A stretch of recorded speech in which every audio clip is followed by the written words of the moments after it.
ಸ್ನೇಹಿತರೆ, ಹೊಸ ವಿಡಿಯೋಗೆ ಸ್ವಾಗತ.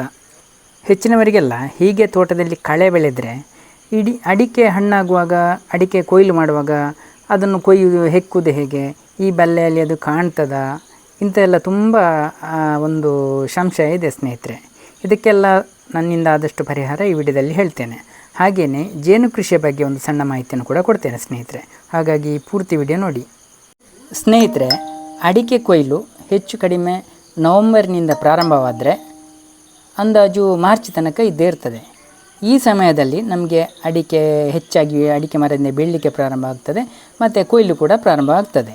ಈ ಸಮಯದಲ್ಲಿ ನಾವು ಏನು ಮಾಡಬೇಕಾಗ್ತದೆ ಅಂತ ಹೇಳಿದರೆ, ನಮ್ಮ ತೋಟದಲ್ಲಿರುವಂಥ ಕಳೆಗಳನ್ನು 2ರಿಂದ 3 ಇಂಚು ಬಿಟ್ಟು, ನೆಲದ ಮಟ್ಟಕ್ಕಿಂತ 3 ಇಂಚು ಬಿಟ್ಟು ನಾವು ಬ್ರಷ್ ಕಟ್ಟರ್ನಿಂದ ಒಮ್ಮೆ ಕ್ಲೀನಾಗಿ ಸವರಲಿಕ್ಕೆ ಇದೆ ಸ್ನೇಹಿತರೆ.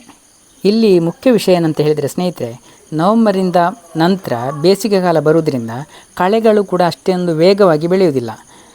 ಮಾರ್ಚ್ ಕೊನೆ ಆಗುವಾಗ ನಮ್ಮ ಅಡಿಕೆ ಕೊಯ್ಲು ಕೂಡ ಮುಗಿದಿರ್ತದೆ.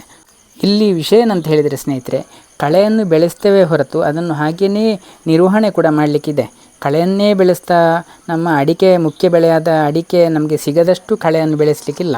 ಆದರೆ ನಾವು ಕಳೆಯನ್ನು ಯಾಕೆ ಬೆಳೆಸ್ತೇವೆ, ಕಳೆಯಿಂದ ನಮಗೆ ಏನು ಲಾಭ ಅಂತೆಲ್ಲ ಸರಿಯಾಗಿ ನೀವು ಮಾಹಿತಿಯನ್ನು ತಿಳ್ಕೊಂಡ್ರೆ ನೀವು ತೋಟದಲ್ಲಿ ಕಳೆಯನ್ನು ಬೆಳೀತೀರಿ ಸ್ನೇಹಿತರೆ. ಅಷ್ಟು ಲಾಭ ನಮಗೆ ಕಳೆಯಿಂದ ಇದೆ ಸ್ನೇಹಿತರೆ. ಇನ್ನು ಮಳೆಗಾಲದಲ್ಲಿ ಒಂದು ಸಮಸ್ಯೆ ಬರ್ತದೆ. ಏನಂತ ಹೇಳಿದರೆ, ನಮ್ಮ ತೋಟದಲ್ಲಿ ಅಲ್ಲೊಂದು ಇಲ್ಲೊಂದು ಅಡಿಕೆ ಮರದಲ್ಲಿ ಅಡಿಕೆ ಹಣ್ಣಾಗಲಿಕ್ಕೆ ಪ್ರಾರಂಭ ಆಗ್ತದೆ. ಇದಕ್ಕೆ ನಾವು ಏನು ಮಾಡಬೇಕಂತ ಹೇಳಿದರೆ, ಒಂದು ಪ್ಲಾಸ್ಟಿಕ್ ಹಗ್ಗವನ್ನು ಇಲ್ಲದಿದ್ದರೆ ಏನಾದರೂ ನಮಗೆ ಒಂದು ಗುರುತಿಗಾಗಿ ಅಡಿಕೆ ಮರದ ಬುಡಕ್ಕೆ ಒಂದು ಕಟ್ಟಬೇಕು. ಹೀಗೆ ಗುರುತು ಕಟ್ಟಿದರೆ ನಾವು ಆ ಹಣ್ಣಾದ ಅಡಿಕೆ ಮರದ ಬುಡಕ್ಕೆ 10 ದಿನಕ್ಕೋ 15 ದಿನಕ್ಕೊಮ್ಮೆ ಹೋದರೆ ಅದರ ಬುಡದಲ್ಲಿ ಅಡಿಕೆ ಬಿದ್ದಿರ್ತದೆ. ಅದನ್ನು ಆರಿಸಿಕೊಂಡು ಬಂದರೆ ಆಯಿತು. ಹೀಗಾಗಿ ಮಳೆಗಾಲದಲ್ಲಿ ನಾವು ಯಾವುದೇ ಕಾರಣಕ್ಕೂ ಕಳೆಯನ್ನು ತೆಗಿಬೇಕಾದಂತಹ ಅಗತ್ಯನೇ ಇರುವುದಿಲ್ಲ.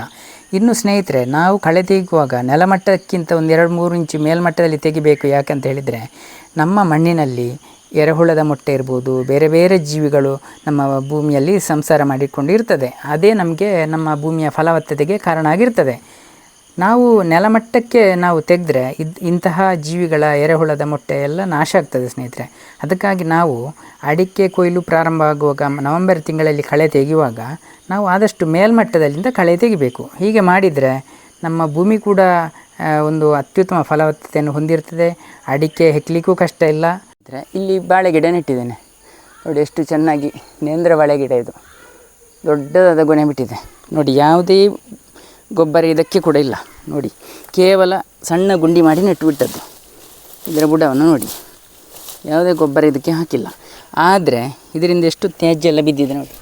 ನೋಡಿ, ಇದರಷ್ಟು ಪೊಟ್ಯಾಷ್ ಅಂಶ ಇರುವಂಥ ವಸ್ತು ಇನ್ನೊಂದಿಲ್ಲ ಸ್ನೇಹಿತರೆ. ನೋಡಿ ಎಷ್ಟು ಬಿದ್ದಿದೆ ನೋಡಿ ಇಲ್ಲೆಲ್ಲ.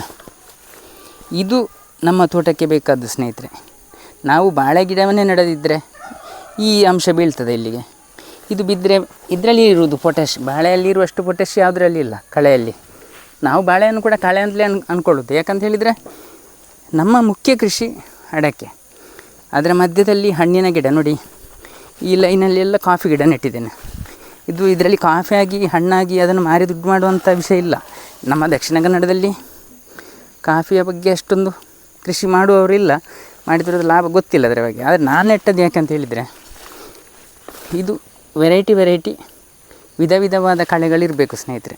ಹಾಗೆ ಆದರೆ ನಮಗೆ ಎರೆಹುಳಗಳಿಗೆ ಬೇರೆ ಬೇರೆ ರೀತಿಯ ಕಳೆಗಳು ಸಿಕ್ಕಿ, ಮತ್ತು ಮಣ್ಣಿಗೂ ಕೂಡ ಬೇರೆ ಬೇರೆ ರೀತಿಯ ಕಳೆಗಳಿರುವಂತಹ ಅಂಶಗಳು ಸಿಕ್ಕಿ, ಈ ಕಾಡಿನಲ್ಲಿ ಅದೇ ರೀತಿಯಲ್ವ ಸ್ನೇಹಿತರೆ. ಇಲ್ಲಿ ಕಾಡಿನಲ್ಲಿರುವಂಥ ರಚನೆಯನ್ನೇ ನಾವು ಆದಷ್ಟು ಸೃಷ್ಟಿ ಮಾಡುವಂಥ ಒಂದು ಪ್ರಯತ್ನ ಅಷ್ಟೇ. ಜೀರೋ ಕಲ್ಟಿವೇಷನ್ ಅಂತ ಹೇಳಿದರೆ, ಕಾಡಿನಲ್ಲಿರುವಂತಹ ಒಂದು ವ್ಯವಸ್ಥೆಯನ್ನು ಆದಷ್ಟು ನಮ್ಮ ಭೂಮಿಗೆ ತರುವಂತಹ ಒಂದು ಪ್ರಯತ್ನ. ಇಲ್ಲಿ ಕಳೆ ಇದೆ ಅಂತ ಹೇಳಿ ಬೊಬ್ಬೆ ಹಾಕುವಂಥ ಅಗತ್ಯ ಇಲ್ಲ ಸ್ನೇಹಿತರೆ. ಕಾಡಿನ ಮಣ್ಣು ಫಲವತ್ತಾಗಿದೆ, ಹಾಗಾದರೆ ನಮ್ಮ ಭೂಮಿ ಫಲವತ್ತಾಗಿರ್ತದೆ ಅಂತೇಳಿ ಲೆಕ್ಕ. ಕಾಡಿನಲ್ಲಿ ಇರುವಷ್ಟು ಅಲ್ಲದಿದ್ದರೂ ಅದರ ಒಂದು 10% ಆದರೂ ನಮ್ಮ ತೋಟದಲ್ಲಿ ಬಂದರೆ ತೋಟ ಕೂಡ ಒಂದು ಯಶಸ್ವಿ ತೋಟ ಆಗ್ತದೆ.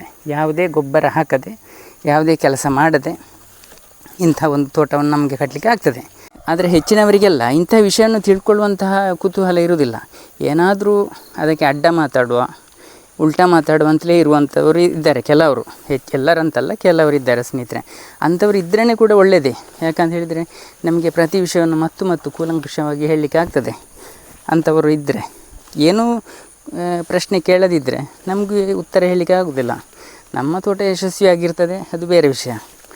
ಆದರೆ ಕೆಲವರು ಹೀಗೆ ಏನಾದರೂ ಕ್ವಶ್ಚನ್ ಕೇಳಿದರೆ ಅದಕ್ಕೆ ನಮಗೆ ಪರ್ಫೆಕ್ಟಾಗಿ ಉತ್ತರ ಕೊಡಲಿಕ್ಕೆ ಆಗ್ತದೆ. ಇನ್ನು ತೋಟವನ್ನು ಸ್ನೇಹಿತರೆ ಅದರಷ್ಟಕ್ಕೆ ಬೆಳೀಲಿಕ್ಕೆ ನಾವು ಬಿಡಬೇಕು.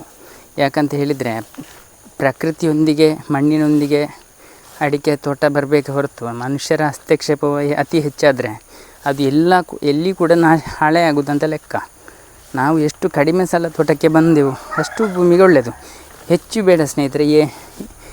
ಒಂದು ಅಡಿಕೆ ಗಿಡದಿಂದ ಇನ್ನೊಂದು ಗಿಡಕ್ಕೆ ಜೇಡರ ಬಲೆ ಕಟ್ಟಿರ್ತದೆ, ಅದು ನಾಶವಾದರೂ ಕೂಡ ನಮಗೆ ಸ್ವಲ್ಪ ಹಾನಿಯೇ.